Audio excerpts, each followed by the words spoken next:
¡Ay, qué lindo el paisaje! Me encanta estar tranquilo en la naturaleza. Sí, hija preciosa. La bienvenida. La bienvenida, qué linda. Bienvenido, hijo. Oh, qué linda, precioso. Bueno, sigamos. Papá, ¿Qué? la bienvenida.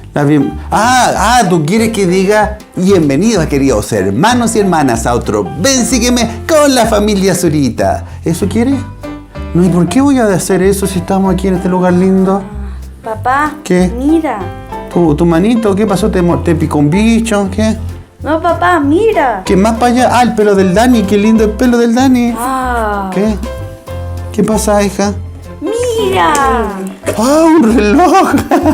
La cabeza del Dani se transformó en un reloj, ¿eso? No, papá, la hora. ¡La hora! ¡Pero qué tarde! ¿Y por qué no me dijeron antes? Hay que hacer la clase, pero es demasiado tarde. No vamos a alcanzar a llegar. Ay, papá, nosotros nos vamos. Pero ¿yo cómo voy a llegar? Ni volando alcanzaría a llegar.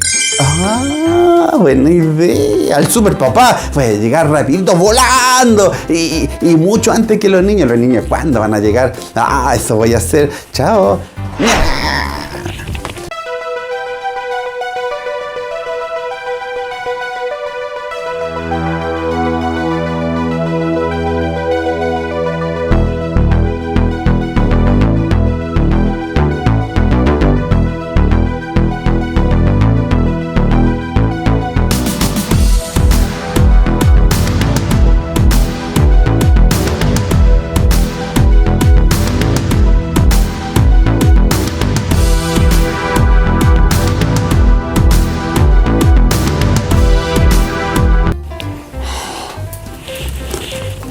Ya, ahí viendo que llegando ahí con los niños, que ya llegaron. ¿Pero cómo llegaron? Sí, papá, te estamos esperando. Pero si viene rapidito. Ay, papá, ni volando hubieras llegado a tiempo. Pero si Nosotros nos vamos. Pero si yo volando. Pero si yo venía volando. Pero hijo, yo venía volando. Bueno, pero es cierto que para Dios nada es demasiado tarde. ¿Y quieren saber por qué? No se pierdan la clase, vamos a verla. Vamos volando. Bueno, igual van a llegar ante los niños. Vamos a ver la clase. Demasiado tarde. Puede que en algún momento de su vida estas palabras hayan hecho eco en su mente y herido profundamente su corazón. Porque las pruebas de la vida parecen ser demasiado fuertes y persistentes y nosotros demasiado débiles para resistirlas. Y rendirnos parece ser la salida más fácil en esos momentos. Peleas familiares que parecen no tener solución. Palabras hirientes en bocas de aquellos que deberían profesarse amor. Separaciones de aquellos que tanto amamos en esta vida. O incluso alejados por la a veces repentina llegada de la muerte. Y es que parece que estamos toda una vida batallando con nuestras limitaciones. Enfermedades que llegan sin avisar y otras que nos acompañan siempre, haciendo de las cosas más sencillas verdaderos desafíos. Enfermedades que llegan aún a los inocentes y a los pequeñitos, llenándonos de un dolor insoportable, preguntándonos, ¿es acaso demasiado tarde? Y es que vivimos en un mundo estresante y en constante crisis que trastoca todos los ámbitos de nuestra vida. ¿Cómo no pensar, por ejemplo, en el momento en que perdemos nuestro trabajo? ¿Cómo podremos levantar a nuestra familia? Lo di todo. ¿Y ahora qué? ¿Es acaso demasiado tarde? Puede que esto le suene familiar y no es nuevo, porque lo más probable es que estas mismas preguntas se las hacían en los tiempos de Cristo. Y tanto ellos como nosotros debieron y debemos entender que para Cristo nunca es demasiado tarde. Cuando Jesús cruzó el lago hacia Capernaum, ya muchos le seguían, ya que la fama de los grandes milagros y enseñanzas que impartía estaban en boca de todos. Tal noticia podía ser la solución ante un hombre que estaba desesperado, un principal entre los de la sinagoga local, un hombre cuya hija se encontraba casi en manos de la muerte, sin poder hacer nada al respecto. Un hombre llamado Jairo. Este se postró delante del Señor y le rogaba mucho diciendo: mi hija está al borde de la muerte, ven y pon las manos sobre ella para que sea salva y viva. Y fue con él, y le seguía una gran multitud, y le apretaban. Es difícil imaginar lo que aquel hombre sentía. Esa desazón había dado paso a la esperanza en la figura y por fe en el Salvador. Hubiera deseado correr junto al maestro hasta el lecho de su hija, pero la multitud se lo impedía. Cada segundo debió haberse sentido eterno. La urgencia era absoluta en aquel lento camino en las calles de Capernaum, y lo sería aún más con lo que estaba por acontecer. Cambiaré la perspectiva de esta historia, porque entre el gentío una mujer esperaba el paso de aquel hombre santo con la firme esperanza que no fuera demasiado tarde. Seguramente era una mujer luchadora, ya que ante las limitaciones que le tocó vivir, no se rindió. Padecía de una enfermedad que le ocasionaban grandes hemorragias y había hecho todo para vencer dicho mal. Había ocupado todos sus recursos económicos de los que disponía en médico tras médico, hasta quedar sin nada. Padecimiento físico y emocional que parecía no tener fin.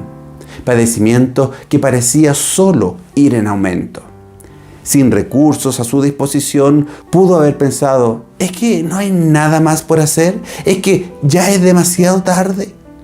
Solo puedo tratar de adivinar la emoción que esta mujer sintió al conocer la noticia de un hombre quien provocaba el asombro de todos por los prodigios y señales que hacía.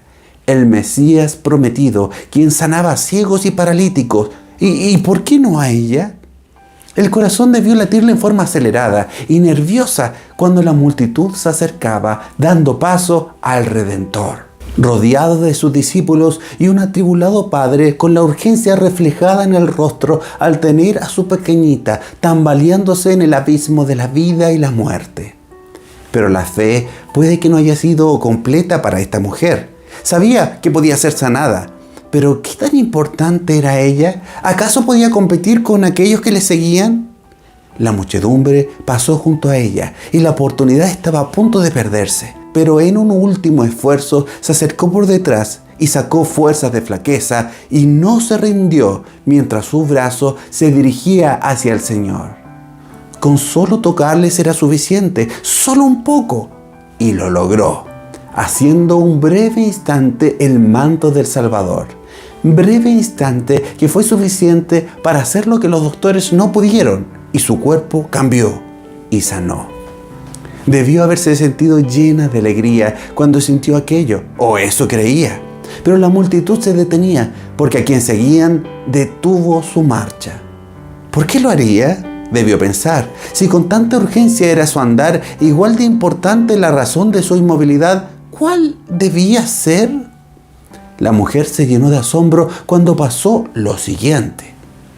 E inmediatamente Jesús, conociendo en sí mismo que había salido virtud de él, volviéndose a la multitud dijo: ¿quién ha tocado mis vestidos? Y le dijeron sus discípulos: ¿ves que la multitud te aprieta y dices: ¿quién me ha tocado? Y él miraba alrededor para ver a la que había hecho esto. Pedro, quien había hablado, no entendía, porque solo veía lo que sus ojos le permitían. Pero Cristo vio y sintió lo que nadie vio ni sintió. Vio dolor, sufrimiento, esperanza y amor. Pero algo faltaba que tenía que completar, cuando una mujer se postró a sus pies con temor y temblor, y no le quedó otra alternativa que admitir lo que acababa de hacer. ¿Me reprenderá o quitará aquella repentina sanación? No sé lo que el miedo le habrá hecho pensar ni sentir, pero era el maestro y no podía mentir ni oír. Sin embargo, al verle algo cambió. No era el rostro de un hombre severo, sino uno lleno de amor. No era reprensión lo que veía, sino compasión. Cuando se le acercó, pareció detener el tiempo, y cuando habló cada palabra, pareció calar su alma y penetrar su corazón hasta las lágrimas. No lo podía creer cuando dijo. Y él le dijo: hija, tu fe te ha sanado, ve en paz y queda sana de tu aflicción. Y es que la aflicción de aquella mujer iba más allá de la enfermedad. Su cuerpo ya estaba sano, pero al escuchar esas palabras, al escuchar que a ella le decía hija, le sanó también su corazón. Y entre lágrimas entendía que el demasiado tarde en el pasado quedó. Pero ese mar de gente lo era también de emociones. y no todos alegres, porque mientras aquella mujer era consolada, hubo uno que su dolor solo se acrecentaba. Alguien conocido se acercó a Jairo y como agujas en el corazón, escuchó lo que tenía que decir. Tu hija ha muerto. ¿Para qué molestas más al maestro? En un breve instante, el dolor debió haber sido infinito para aquel padre. Al fin, ¿será demasiado tarde? Todo debió haberse paralizado y roto su corazón en 1000 pedazos, hasta que, seguramente, entendiendo su sentir, el divino Maestro dirigió su atención a él. Pero Jesús, oyendo lo que se decía, dijo al principal de la sinagoga, no temas, cree solamente. Sin una comprensión plena, pero con la esperanza de regreso, reanudaron la marcha hasta el lugar donde se encontraba el cuerpo sin vida de su hija.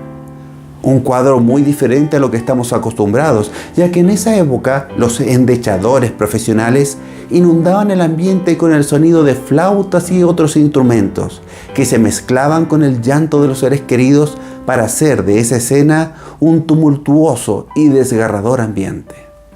Y entrando les dijo, ¿por qué alborotáis y lloráis? La muchacha no está muerta, sino duerme. El asombro dio paso a las burlas. ¿De qué debe estar hablando? Debieron haber pensado, porque nada de eso estaban procesando. Pero el Salvador los echó a cada uno de ellos. Un triste y esperanzado Jairo entró en aquella habitación, quizás de la mano de su esposa, su compañera, su amor, cuyo fruto yacía sin vida frente a ellos. No había color en el rostro que vieron crecer, que cuidaron desde la mañana hasta el anochecer. Allí, sin nada más que ellos pudieran hacer, Jesús entró entonces en aquel lugar, seguidos de Pedro, Santiago y Juan, y cuidadosamente y con mucho amor se instaló junto a la pequeña. Y tomando la mano de la muchacha le dijo, Talita Cumi, que interpretado es, muchacha, a ti te digo, levántate. No hay palabras para describir la alegría de esos padres amorosos, cuya fe era recompensada de una forma milagrosa, algo verdaderamente increíble. Todo el dolor se había apartado y dado lugar a la alegría, porque aquel demasiado tarde en el pasado había quedado, porque su hija por fin vivía. De Cristo se desbordaba el amor y la compasión por los desamparados, por los dolidos y afligidos, y no podía evitarlo, porque eran sus hijos. Y al ver las multitudes, tuvo compasión de ellas, porque estaban fatigadas y dispersas como ovejas que no tienen pastor. Entonces dijo a sus discípulos, a la verdad, la mies es mucha, pero los obreros son pocos. En ese entonces ya tenía muchos discípulos y había llamado a muchos a seguirle y a ser pescadores de hombres. Y muchos otros le habían seguido por cuenta propia, pero faltaba algo más. Fue entonces que escogió a 12 de entre ellos para llamarles como apóstoles, vocablo que viene del griego apóstolos, que significa uno que es enviado.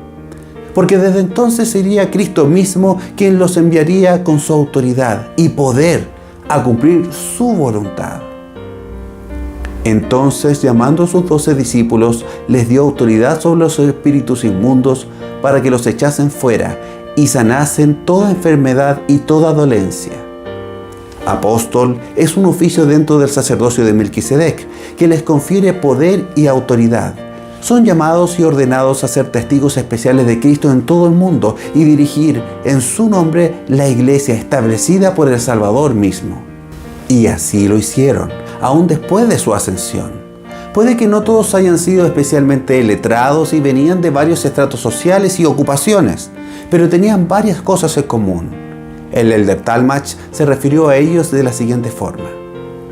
Eran semejantes a niños que tenían necesidad de ser instruidos y enseñados, pero en su mayoría fueron alumnos dóciles, de alma sensible y llenos de un sincero anhelo de prestar servicio. Para Jesús, estos 12 eran sus pequeñitos, sus hijitos, sus siervos y sus amigos, según lo merecían. Todos fueron personas comunes, no de los rabinos, eruditos u oficiales sacerdotales.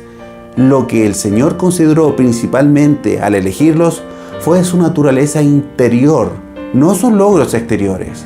El Maestro los eligió, ellos no se eligieron a sí mismos. Él los ordenó o estableció y como consecuencia podían confiar más implícitamente en su orientación y apoyo. Pero lo que los hacía maravillosos era el ser dignos de confianzas por el Salvador. No siempre sería fácil para ellos, pero nunca estarían solos. Pero cuando os entreguen, no os preocupéis de cómo o de qué hablaréis, porque en aquella hora os será dado lo que habéis de hablar.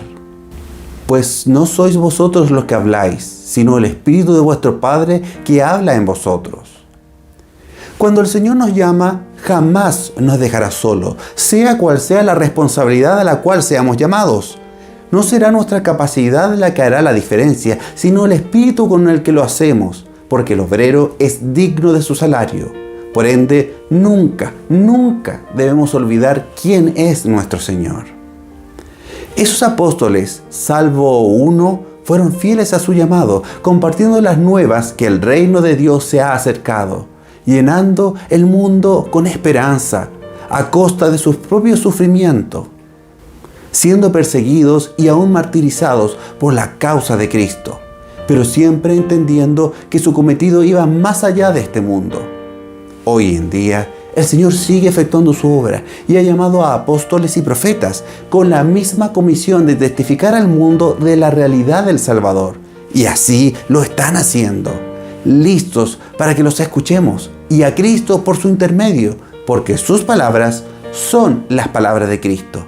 Palabras que están llenas de amor y compasión por todos.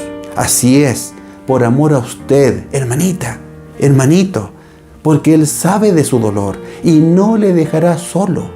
Porque si le escucha y le sigue, llegará el día en que te dirá: hija, tu fe te ha sanado. Ve en paz y queda sana de tu aflicción. Y entonces Él, demasiado tarde, quedará en el pasado para dar paso a la verdadera paz de Cristo, en dirección al reino de Dios y a la verdadera felicidad.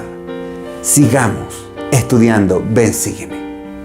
Muy bien, queridos hermanos, ahora viene la sección que a muchos les gusta, la de la Sofía Pregunta.